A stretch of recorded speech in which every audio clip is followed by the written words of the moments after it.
Hello and good day everyone. I am Miss Anna Forsi Cabalda and I will be discussing to you about the third type of the conic section, which is an ellipse. Okay, first off, I would like to say that this video presentation is geared towards helping my STEM A and STEM B students in learning pre-calculus. This video lesson is also prepared to guide the students in their modular distance learning. So I hope that you will be able to view this video at your most convenient time, so that in a way I am also guiding you in understanding the lesson, and you will also be able to um, grasp the totality of this topic and be able to um, we will be able together we will be able to um, know and achieve our objectives for this lesson. So ako na maghihisgutan. So these are our objectives. First, we have to define an ellipse. Second, we have to determine the basic parts of an ellipse. And third, we have to graph an ellipse in standard form. Are you all excited to learn about ellipse? Okay. If you are, then let's get started. Tara, magkat-on ta sa ellipse. Okay, as a recap, I have already mentioned and I have already shared to you that the conic sections were discovered by Menaechmus. And for the previous weeks, we have already discussed our two types of the conic sections. We have the first one is the circle and the second one is the parabola. But for today's lesson, we will be focusing on the third type, which is the ellipse. As you can see in the drawing, okay, our plane intersects, touches, slices. If you slice the cone diagonally or slantly, then the conic form is an ellipse.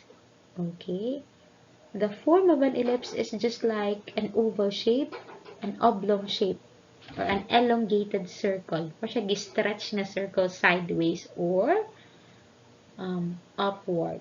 Okay. All right. Okay. So our first objective, if you could still remember, was to define an ellipse. So what is an ellipse? So we have here an ellipse is a set of points in a plane whose sum of the distances from two fixed points is a constant. Okay, we have the following terms. We have a set of points in a plane, sum of the distances, two fixed points, and constant. Alright, so we have here the blue figure, the oblong shaped figure is what we call as an ellipse. It is a collection of points. Normally, kung usara siya ka point, dili gid makaingon nga it is a set of points in a plane. It has to be composed. It must be composed of several points. No? Mga dot, dot, dot, dot, dot. And you combine all this together. Kaya mo sa una, kung mag-tracing ta sa una, sa atong kindergarten drawing book or worksheets, before ta maka-form og perfect oval or any shape, naman na siya mga dots, dots, dots, dots, dots. Right? It's a collection of dots. And that collection of dots or collection of points is what we call as an ellipse. But, to be exact, na siya gipuno dinhi, whose sum of the distances from two fixed points is constant. Say, for example, we have here point xy. Let's call it P. This point is labeled as P. And we also have our other 2 points, which is found inside the ellipse. We have our focus 1 and our focus 2, which are our two fixed points. Okay? So, this part, kani siya, ang buot pasabot ana is the distance from point P to our focus 1 and our point P again to our focus 2. If we add these two distances together, then we will have a constant number. So, meaning to say, it is just the same. No? Same is true when you have another point on the ellipse, and let's call that Q. Still, ang iyang gina-propose dire is that any point on the circle connected to the foci will give you the same constant answer. Alright? So now let's try to prove this one. If this is really true. Okay. So going back to the definition of an ellipse, it is a set of points in a plane such that the sum of the distances from point on the ellipse to the two fixed points, which are what we call as foci. So do not be confused. Foci is just the plural form of our focus. Diba dati duha ka focus. Focus 1 and focus 2. So combined the two, that is what we call as foci. Alright, so kung ang ilang sum kung ano nilang duha is constant. Okay, remember this formula. Alright. So we can use the distance formula to find the constant sum of an ellipse. Okay. So as a recap, our distance formula is denoted as d is equal to the square root of x sub 2 minus x sub 1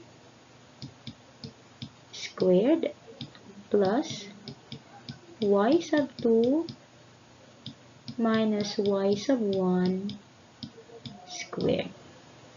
Okay?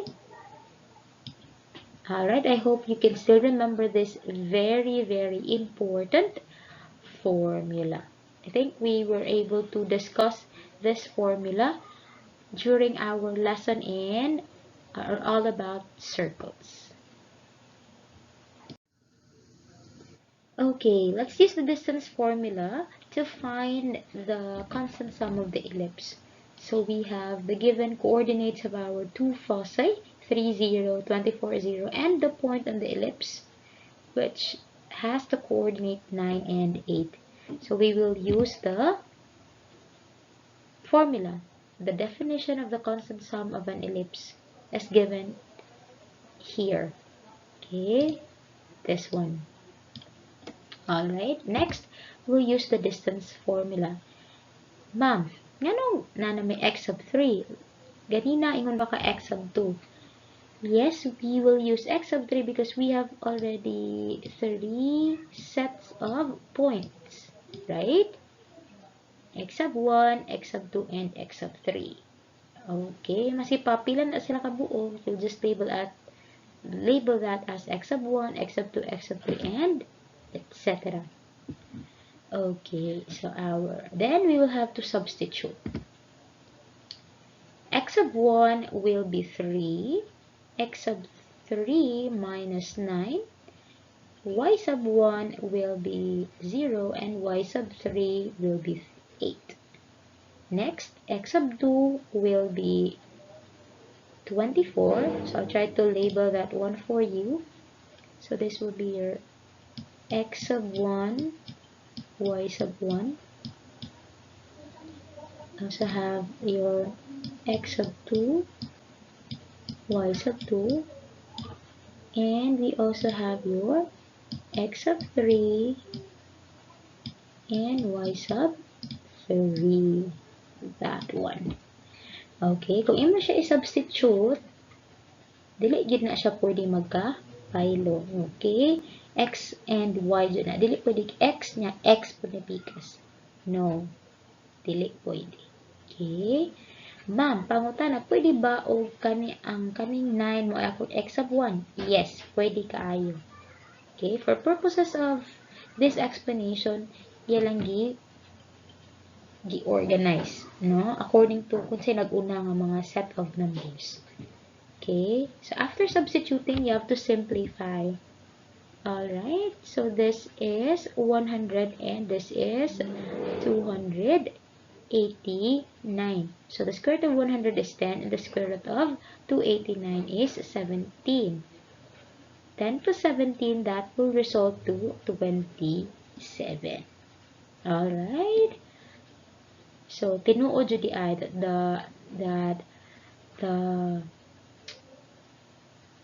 the two fixed points and a given point on the ellipse, the distances of those two are the same. Pareho ra sila. Okay. Next, let's move on to the second objective, which is all about to determine the basic parts of our ellipse. So it's very, very important to know and to determine the parts of the ellipse so that we will also know how to graph the ellipse. Okay? Lisod kaayo og drawing if wala ta kay baw sa mga terms. Right? Okay. So we have the two fixed points, which is called as our foci, this one. When you get the two fixed points, automatically that is what we call as foci. Foci meaning two focus, f sub 1 and f sub 2. Next, we also have our major axis. It is the line that contains the foci and goes through the center of the ellipse. Asa maka ni siya? A line that contains ang linya nga nagdala sa atoang foci nya moagi sa center sa ellipse. Asa ka ang center sa ellipse? Kanino? And napod atong foci. So, meaning to say, this line here is what we call as our major axis. Okay? Next. So, nasa ubos. This is your major axis. Next. We also have our vertices. The 2 points of intersection of the ellipse and the major axis. Balik ko na ko. The 2 points of intersection. Asa man sila nagpagat, asa sila nagsugat. No? Duha ka points on the ellipse. And nagsugat sila ug ang atong major axis. Diba mga atong major axis, right? So, kani, ang nasa kilid, we have our vertex 1 and our vertex 2. So, plural form is our vertices. Alright? Kani siya. Pa nag-intersect sila, ang 2 points na nag-abot sila ani o kini. Line ba? Kani siya, ang major axis. Alright? Next, we also have the minor axis. The minor axis is a line that is perpendicular to the major axis. O sa pasabot sa perpendicular. Perpendicular meaning that line intersects the other line and they form a right angle. It goes through the center of the ellipse. So, muagi gyapon sa center sa ellipse. Pero perpendicular siya sa major axis. So, meaning to say, kani siya nga line. Kani siya nga line. Kani. This one. The green one. Hindi coloran ang green. That one. Alright. Diba? Hindi mag-intersect ang major axis at ang minor axis. Maka-form siya og right angle. Muna siya ginaingon og perpendicular line. Okay. Muagi sa center sa ellipse. Of course, the center is found at the middle, no? Midpoint siya, kibali. That is what you call as the minor axis. Kani siya. Kana, dira pa doon. Kana. Alright. Okay. So we have our basic parts. We have the foci, the vertices, the major axis, the center, and the minor axis. Next, we will be talking about a certain equation, a powerful equation, which will help us determine the graph, or we will know how to graph using this equation. Alright, so we will have c squared equals a squared minus b squared. Okay, again, this is from the formula of Pythagorean theorem, only that that's plus here, but on this case this is minus. Okay, so remember, for ellipse it's c squared equals a squared minus b squared. Alright, also note that the length of the major axis is 2a. Okay, 2a si major axis, and ang atong minor axis is 2b. Always good na nga a is greater than b. Of course, kaya ang major axis good. Mas taas si major axis compared sa minor axis. Alright, the standard form for the equation of an ellipse is centered at 0, 0. Alright, equation, we have x squared over a squared plus y squared over b squared equals 1. Okay? And we also have that is for horizontal. So may form anang horizontal, pahigda na ellipse. This one, this is what we call as the horizontal ellipse. Okay, and our vertical ellipse is pa-vertical. Okay, naghigda and pa-vertical ellipse. Alright, we have our vertices A0 and negative A0. Vertices are A, co-vertices is B, foci is always C. Okay, yan ang 0 man as sila tanan, of course, because our center is at 0. Ang atong movement din is, if you can see in the drawing, the movement is on the x-axis alone.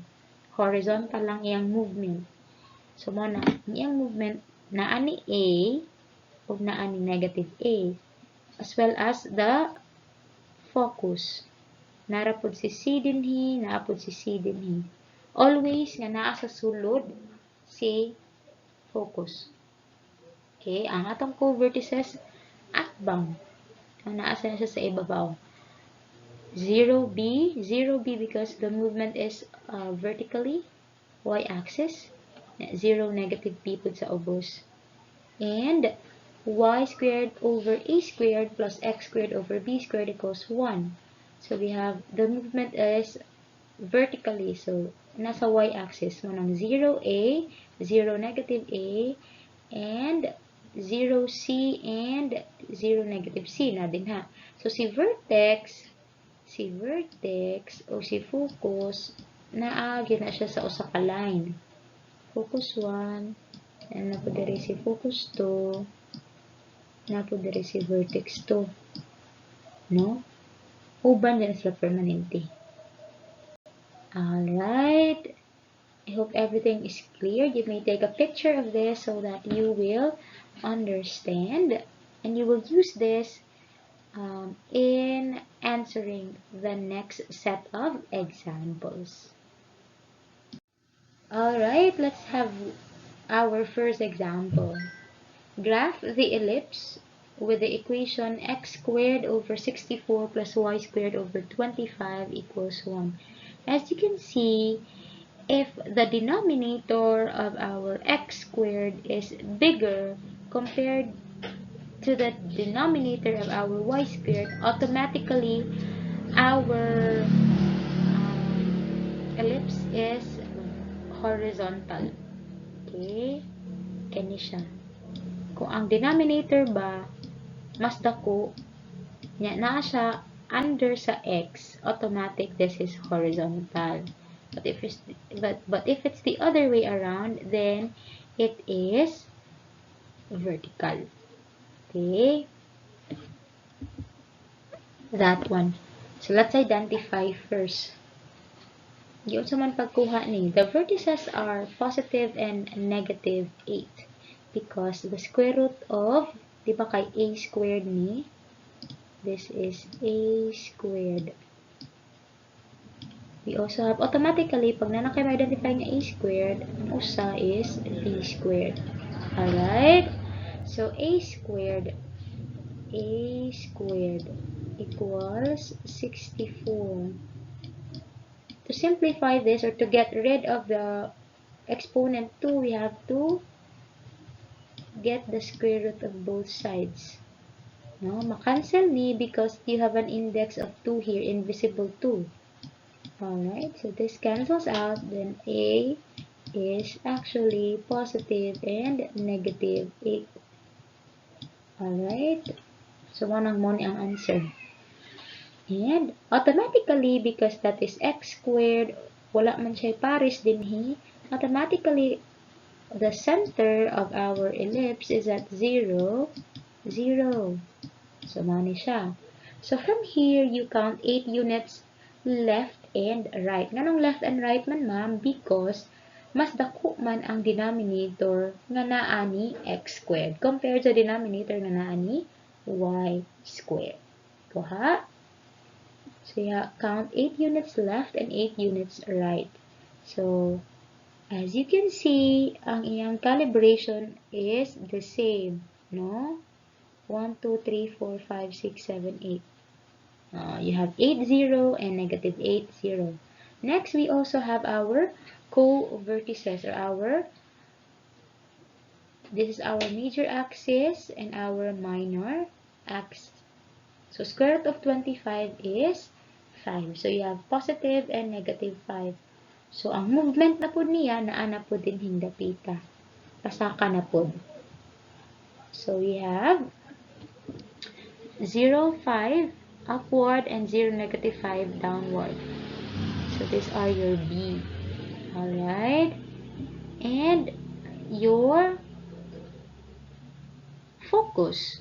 So ang pagkuha sa focus, you have C squared equals A squared minus B squared. Substitute. A squared is 64. 64 minus 25. So that will become, how much naman eh? 64 minus 25, that will be, I think that is 29. 39, sorry. C squared is 39. So the square root of that is 39, yeah? 39, yes. Square root of 39 is approximately how much? That is 6.24. Or C equals 6.24. So as I have told you earlier, mag-uban ra gyud na si focus of C vertex 1 sa major axis. Vertex 1, so this will be our vertex 1. Labeling. Vertex 2. Dito na ni ikuan ang katong major axis ra man tang butangan. And this will be our C, 6.24. So makount pud kag 6 units. 6.24 units. 1, 2, 3, 4, 5, 6.24. So approximately na din ha. And naapod din hindapita. Alright, so this will be 6.24, 0. And this will also be negative 6.24 and 0. So this will be your f sub 1 and this will also be your f sub 2. Okay? Usually, left to right yun na siya ang label. Alright? I hope everything is clear about this topic. Again, akong balikon, if the denominator of your x squared, tanaw ni mo kung asa ang dako nga denominator. If that bigger number is under the x squared, automatically, the graph is horizontal. Palapad siya. But if baliktad siya, ang denominator ni y squared is 64 paron, baliktad siya. So, naa din 0,8, no? Paingon ana siya ang drawing pataas na oblong. Alright.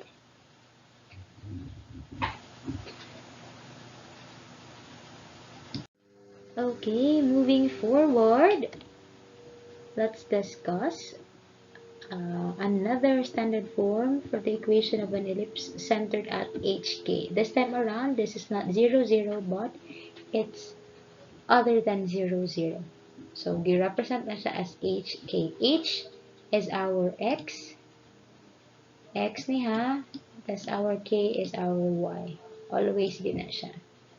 Alright, so horizontal, x minus h, quantity of x minus h squared over a squared plus the quantity of y minus k squared over b squared equals 1. Okay, for vertical, mag-una na ang y. Y minus k, quantity of y minus k squared all over a squared, and quantity plus the quantity of x minus h squared over b squared equals 1. Okay, so our vertices will be lahi pod because we already have different center point. So you have h plus a, which is your co-vertex, and h minus a, and k, which is your y. And for this part, ang imong na-add is naasa k, which is your y, because the movement again is vertical and the movement there is horizontal. Okay? And we also have the foci. Ang imong gi-addan is ang c, and ang co-vertices is b. Okay? Kung asa ang major axis, diha ang imong vertex, ang foci is your c always, and yung co-vertices is b. Okay? Can you take a picture of this so that you will use this in answering the next set of examples. Alright, let's have some example. So graph the ellipse with the given equation, quantity of x plus 4 squared all over 49 plus the quantity of y minus 3 squared over 16, which is equal to 1. Alright, automatically, nasa step 3. But first off, we have to identify what is our A, B, and C. So what are our A, B, and C? So as you can see, ang denominator nato is 49. The bigger denominator is 49, and that is under x squared. Okay, 49, and under siya sa x squared. Meaning to say, ang atong drawing, automatically, ang atong ma-picture out is a horizontal ellipse. Okay?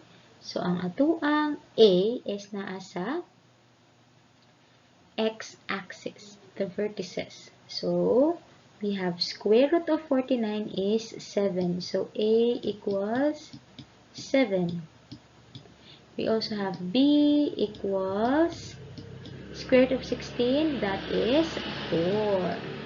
So, naatay 4 o naatay 7. Alright? And then, we'll go to finding our focus. Our foci, we have c squared equals a squared minus b squared. Again, a squared, a. 7 times 7 is 49. 49 minus 16, and that will become 33. C is equal to 33 c squared, and square root of 33 is how much? That is 5 point. C equals 5.74. Again, mag-uban man na ang major axis nga vertex ug ang focus. So you will count somewhere here 5.7. So hapit na siya maabot sa 6. Dere. From the center, you count 5.74 units. So we have 1, 2, 3, 4, 5.76 somewhere here, and also somewhere here. Alright, so this will be your f sub 1, f sub 2, sorry, and this will be your f sub 2. Okay, so this will be your vertex 1, eh? And this will be your vertex 2. Yun sa maniniya, away ang movement from the center. The center is again negative 4 and positive 3. Okay, negative 4 and positive 3. You locate first the center of the ellipse, and after that, you count vertex 1, that is, pila man ka units? 7. 7 ka units from negative 4. So, 1, 2, 3, 4, 5, 6, 7. Okay? So, yung manang itan-aw, that's negative 11 and 3. So, pila man ka units ang imong i-add, that's positive and negative 7. Alright, same is true with the other part. So, negative 4 plus 7, that's 3. Copy na lang ang 3. Kaya may movement sa itong y-axis. And for our co-vertices, that is, mag-plus 4 ka sa itong y. So, y. 3 plus 4 is 7. Copy ang x nga negative 4. And the other one is 3 minus 4, that is negative 1. Alright. So, your foci will not be 5.74, but it's somewhere 9. That's negative 4. Negative 4 plus, negative 4 naman siya sa left. Negative 4 minus 5.74, that's negative 9. Kaya ito ibutang din he. That's negative 9.74 and 3. Pamantay movement. And the other one, units, ang atong movement is plus 5.74. So, negative 4 plus 5.74, that will become dari dapita. Okay. Okay. Naandin siya dapita. 1, 2, 3, 4, 5 point something. Nasa sa 1.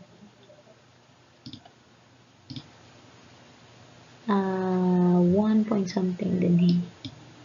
So, this will be now your focus 1. Okay? Again, pwede rin siya magkabaylo. Pwede ka niya ang focus 1, pwede ka niya ang focus 2. So, this will now become 1.74 and 3. Alright? So, mo ni siya ang saan pang graph. Okay? So, nana-J clue. Magdepende gyud kung unsay bigger nga denominator ug asa siya na under. kung sa kinsa ang nakatag-iyan niya. Okay, si x squared ba or si y squared?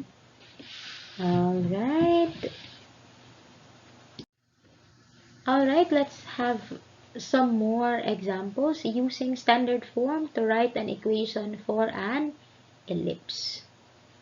Write an equation in standard form for each ellipse with center at 0, 0. And we also have vertex at 6, 0 and co-vertex at 0, 4. So we already have a clue for our example. So center at 0, 0. Automatically, you will be using the x squared over a squared plus y squared over b squared. So let's identify asa ang mas dako. Okay, so kung ato na i-graph, 6, 0 is somewhere on the right side, right? So for example, 2, 4, 6 ni. So this will be your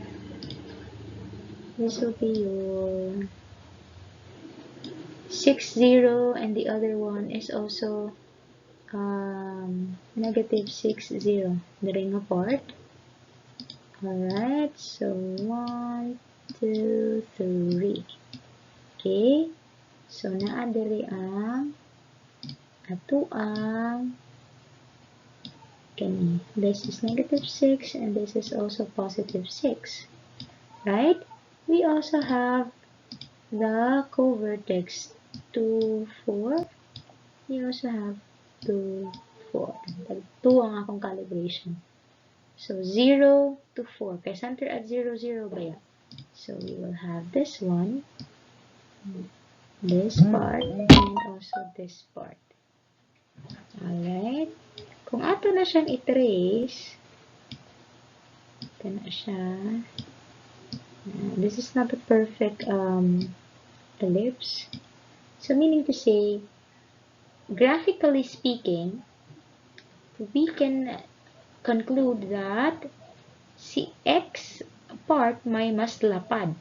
So meaning to say, si 6 mo ay atong A, vertex man, A ginang vertex, co-vertex is B, si C man itong pangitaon. Okay, okay naman ang center. Alright, so step 1, we will use the formula x squared and identify the major axis. Okay, the vertex is on the x-axis based on the drawing. So that is why we have x squared over 36 plus y squared over 16 equals 1.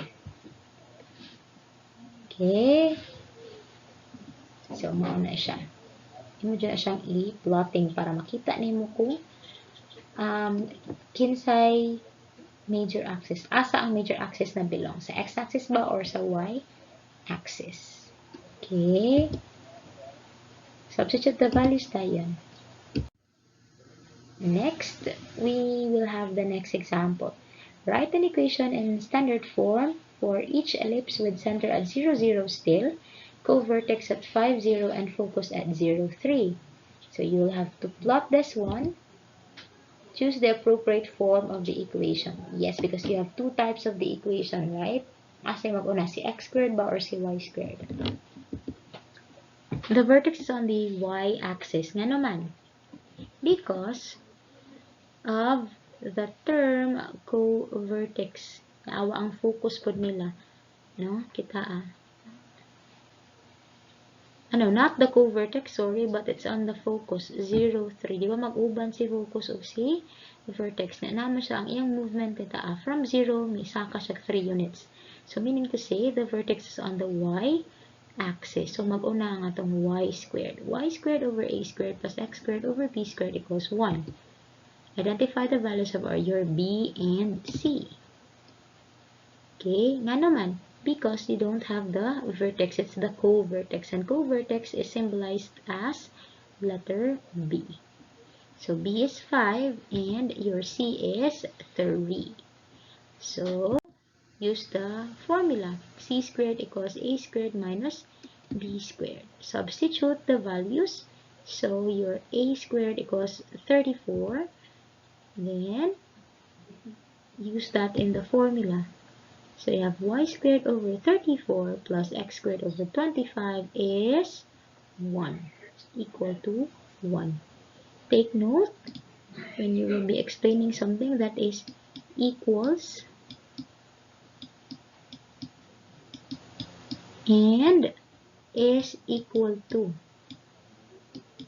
Okay, this is the correct way of saying mathematical equations. Y squared over 34 plus x squared over 25 equals 1 or is equal to 1. Dili pwede ang is equals to or equal to. Okay? Equals or is equal to. Please take note of that grammar. Okay? Alright. Okay, I hope you are still awake, alert, and alive for this lesson about ellipse. So we have some notes to ponder. Instead of a single radius, an ellipse has two axes. The longer the axis of an ellipse is the major axis, which passes through both foci. The endpoints of the major axis are what we call the vertices of the ellipse. The shorter axis of an ellipse is called the minor axis, and the endpoints, no matter kung nasa dito sa upward or downward siya, or sideways, that's what you call as the co-vertices. Again, the vertices of the major axis is termed as A, co-vertices is B, foci is C. Alright.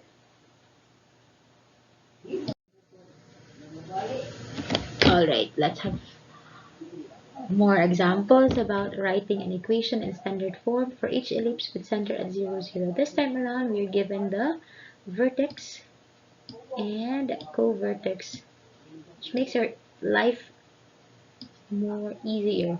We'll have the values of A and B already, just needed for our equation. So, mutan-awon din na ang kung dili vertex ko ang focus. So, vertex is at 9, 0. So, step 1, you have to choose the appropriate form of the equation. But before that, you have to plot this one. No? As your guide. Asa ka ning 9, 0 ug 0, 5? Asa ka ang mas dako? 9 or 5? So, obviously, that's 9. So, the vertex is at the x-axis. So, mag-una sa equation si x squared over a squared. X squared mag-una. And then, substitute. A raman na, si 9. So, a times a is a squared. So, 9 times 9 is 81. So, that will be x squared over 81 plus y squared over 25 equals 1. It's very, very simple. Alright, co-vertex is A, vertex A, and co-vertex is B.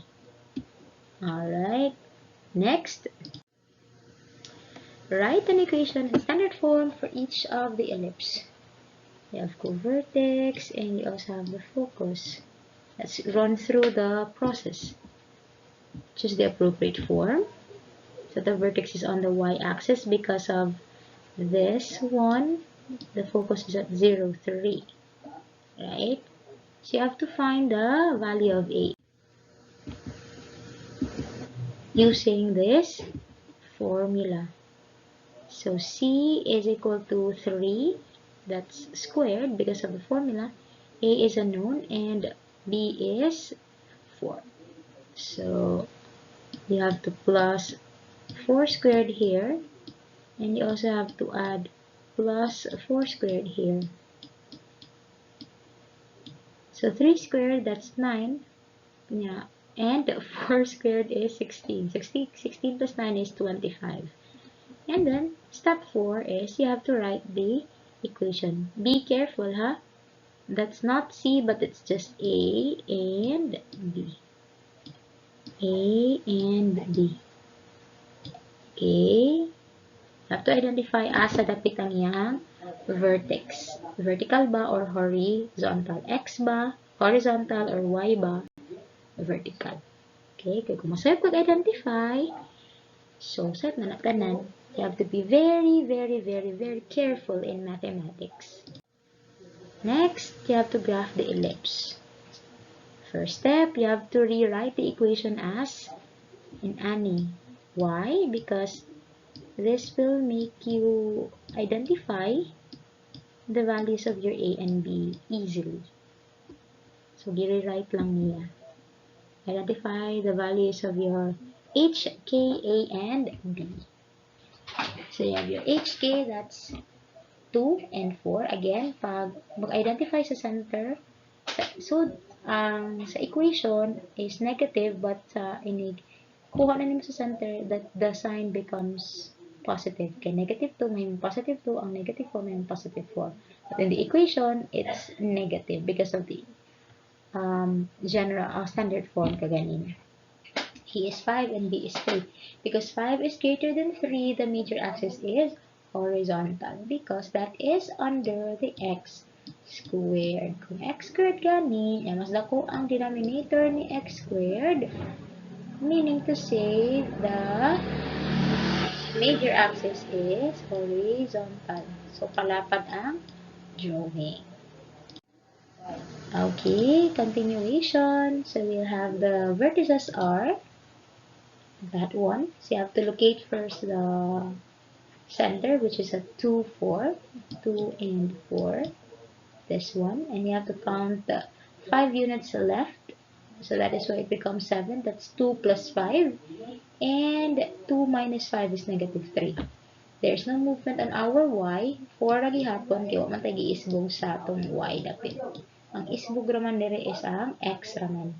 And for your co-vertices, that's 9. 3 units up and 3 units down from the center. So 1, 2, 3, and 1, 2, 3. Of course, the movement of our x, kay wala man ta nag-move sa atong x, naman sa atong y-axis, nagpuno tag 3, so 4 plus 3 is 7, and 4 minus 3 is negative 1. Okay, so, alright, so, this time around, your task is to find the vertices of the major and the minor axis, the foci, using the following equation of an ellipse. You have x squared over 25 plus y squared over 9 equals 1. So, the major axis is along the x-axis. Nga no ganing x-axis because 25 is under x squared. Okay, mas dako si 25 kaysa 9. Mo ang major axis is x-axis or horizontal. Next, vertices of the major axis. That's a squared equals 25. A is plus and minus 5. So that's negative 5, 0, and 5, 0. Ang iyahang coordinates. Kana siya because that is centered at 0, 0. Automatically, pag inaning drawing, inaning equation, automatically that's centered at 0, 0. Next, vertices of the minor axis. B squared equals 9. B equals positive and negative 3. You also have 0, 3, and 0, negative 3. Foci, c squared equals a squared minus b squared. So c squared equals 25 minus 9. C squared equals 16, which will become c equals positive and negative 4. Always give a positive, positive, negative, positive, negative. Because we have two roots or two solutions. Wrongan dyan na ako pag diretso ra na a equals 5. Wrong. Okay. And that will be your foci. Same ginao forma ang foci o nga ang vertex because they lie on the same line. And our drawing. So, tag 2 man na. So, nandere si 5. Kanina part. Nandere si focus. Dere. And naadere ato ang minor axis. Okay. So, just label them. Okay. So, this will be your vertex 1, vertex 2, makuban na sila permanente. This will be your Oops. That will be your focus 1 and focus 2. And your foci, yes, this one. And your center is at 0, 0.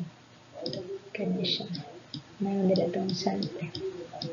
Alright, and you write the equation below when you will be graphing. And also the coordinates. So this will be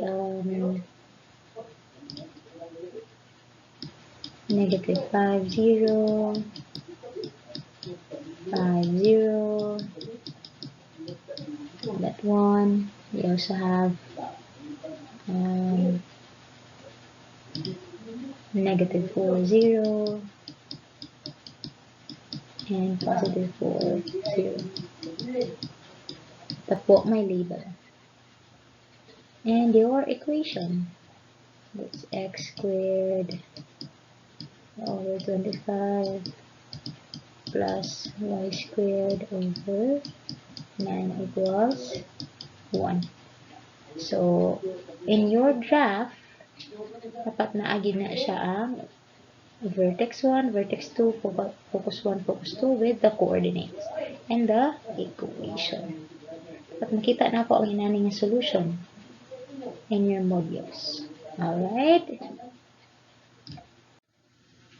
Next, we have this one, 4x squared over 9y squared equals 36. So, diba, usually ang ato ang buhaton is himuunan ng 1 ang atong constant. So, that will become divided by 36 silang tanan. So, this is divided by 36, 36, and 36. Ang atong goal is mahimong 1 ang ato ang constant term. 36 divided by 36, that's 1. 4 divided by 36, that will become 9. And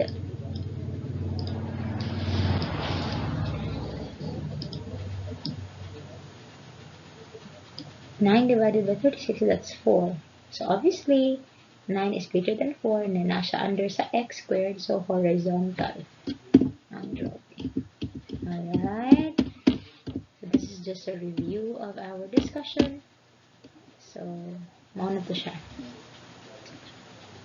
We have 3, 0, 3, 0. The next is square root of 5, that's 2 point something. Dali na part. Dool na sila. Dali dapit sad. Ano sa? And you label that as f sub 2, f sub 1, f sub 2, and vertex 1 and vertex 2. Alright, do not forget to put the coordinates. It's negative 3, 0. That's 3, 0. And the other one is square root of 5, negative square root of 5, 0, and positive square root of 5, 0. You can also write the equivalent form of square root of 5. So that will become square root of 5 is 2.20 something. 2.23. So you can also say negative 2.23, 0, and you also have 2.23, 0. Okay, whichever is convenient for you. Okay.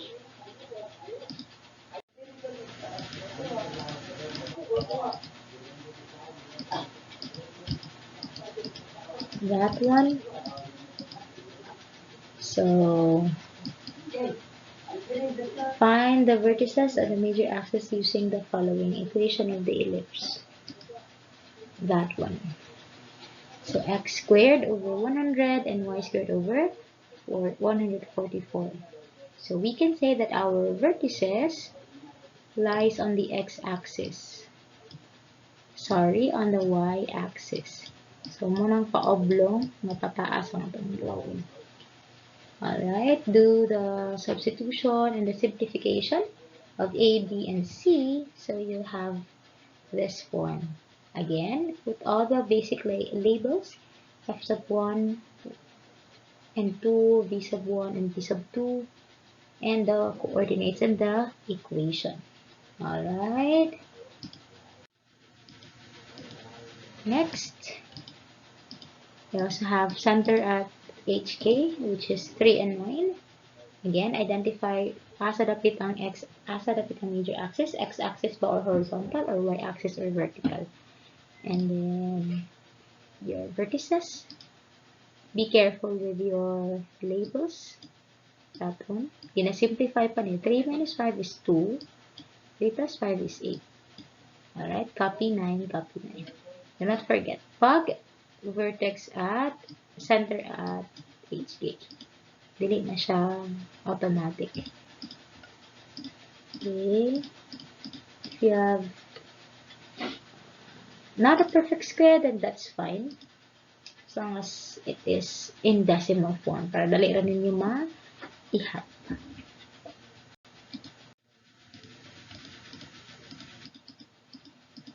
Okay, I think this is just the same problem. Okay, so the blue is your center. The vertices is at negative 2 and 9 and 8 and 9. And on the minor axis, we have 3, 6 and 3, 12.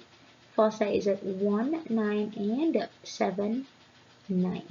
Because the center is at 3 and 9. So, ang imong movement is, pila man ang imong A? 5.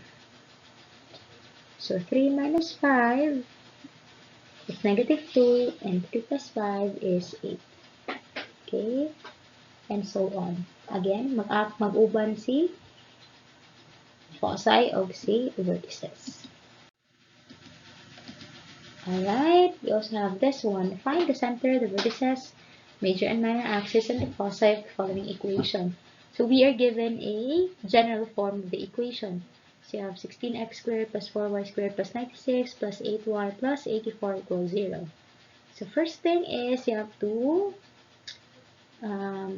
minus, so you have to subtract 84 from both sides of the equation. That one. You have to isolate the constant. Then group like terms. Then we have to do the completing the square. This time around, if you could notice, dili siya 1. So, dali ra kaayo. You have to factor out the common term.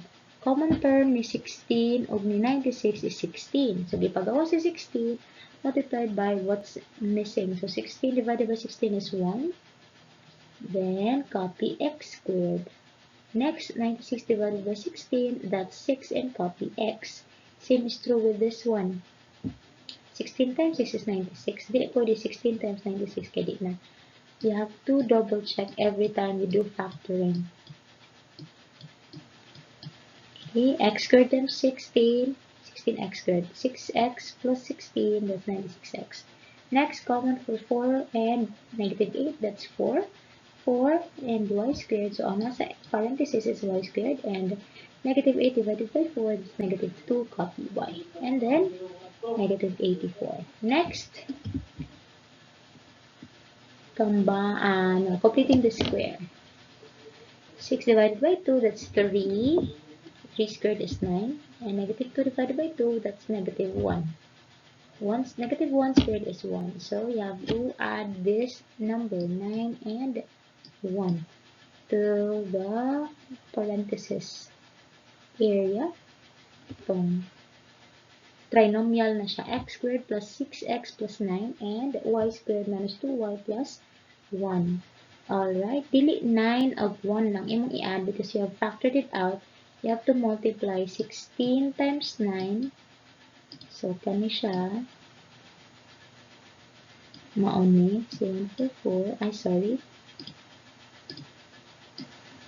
Mauni 744.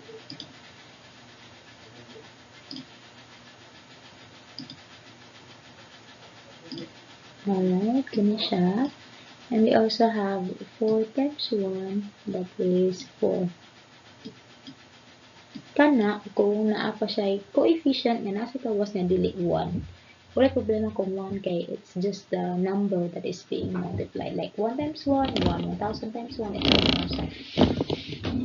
Okay, but if naa pa siya din hiya sa kilid, naa pa siya number or coefficient, you have to multiply it with what's inside the parenthesis, or what's the third term.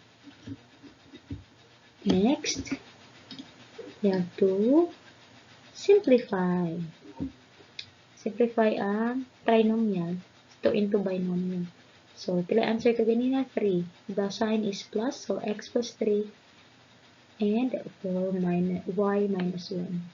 And then, goal is to make the constant term 1. So, divide everything by 64. Para may mo 1 ang right side. Then, simplify. Usually, nag-exchange na sila. 16 times 4 is 64. 4 and 16. So, based on this, we can say that the ellipse is elongated upward and downward because 16 is greater than 4 and 16 is under y squared. Alright. So, muna ni ang, ladies and gentlemen, this is the standard form, and this is the general form. Kanina ay 0. Alright. So, pag-arrange ani according to degrees of exponent and alphabetically. So, manang 16x squared plus 4y squared plus 96x minus 8y plus 84 equals 0. General form. Pero kung walay y squared, like x squared lang, tanan po, magsunod ang x, magsunod ang y. And then the constant after. Alright.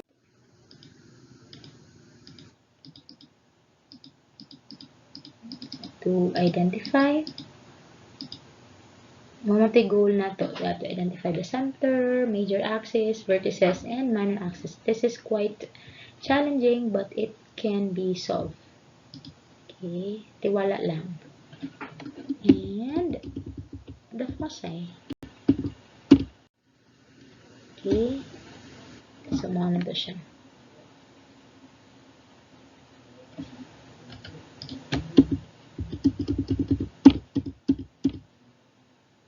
Okay, so atong ipag-graph. So inana siya forma. This is at 3, 1. So 1, 2, 3, and 1. Next, major axis. Ang major axis, naapod siya sa pataas po siya. 1, 2, 3, kanina pit, and 1, 2, 3. And the minor axis na din. Again, kung asa ang major axis, adto ang focus. Okay? Kani, mga square root ba ni sila? Maningin ani ang answer. So, you have to be very, very careful with your answers. Because it's really checked by me. Okay? So that I will really know your strengths and weaknesses in precalculus. Alright, so the red one is your foci. The violet one is your major axis. This one, you have the vertex 1 and vertex 2. You also have the foci, f sub 1 and f sub 2, and your co-vertices with coordinates na siya. Like, kung sa may tawag ani nga point. Okay. Vertex like this one. You have negative 3 and 3. Negative 3 and negative 3. And you also have negative 3 and 5. Kana.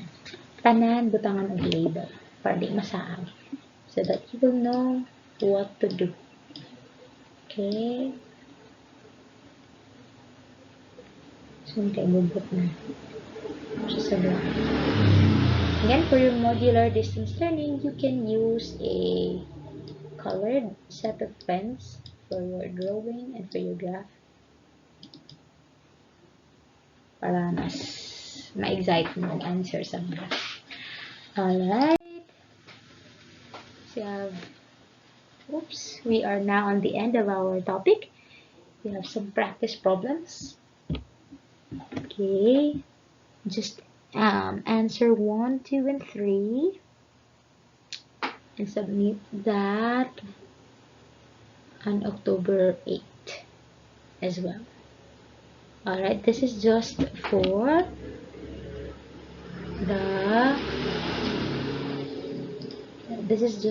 the online class, online group of students, and for the printed family, you are given the option to answer it or not to answer it. Optional here. But if you will answer this one, printed family, then it's bonus knowledge for you, because you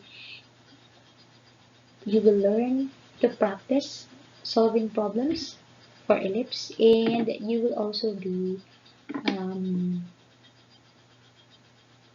evaluating yourself as to whether you were able to understand this video lesson. Alright, so that's the end of our discussion for this video presentation. So I hope you were able to learn the definition of the ellipse, which is all about its a set of all points whose sum of the distances from two fixed points is constant. There are 5 basic parts of the ellipse. We have the center, co-vertices, vertices, foci, and what else? We also have the major and the minor axis. Alright, and to graph the ellipse, you have to be able to determine the major axis first. The A, value of your A, B, and C. The formula C squared equals A squared minus B squared. And to use the proper calibration, proper tools, graphing paper, and your compass and your pencil. Okay. I think my ending message would be practice even when it's hard. Practice even when it gets harder. And practice until you succeed. This is Miss Cabalda saying thank you very much for listening, and I hope you will just share a little of your time to like and subscribe to my YouTube channel. Alright, so that will be all. Thank you very much and have a great day. Bye!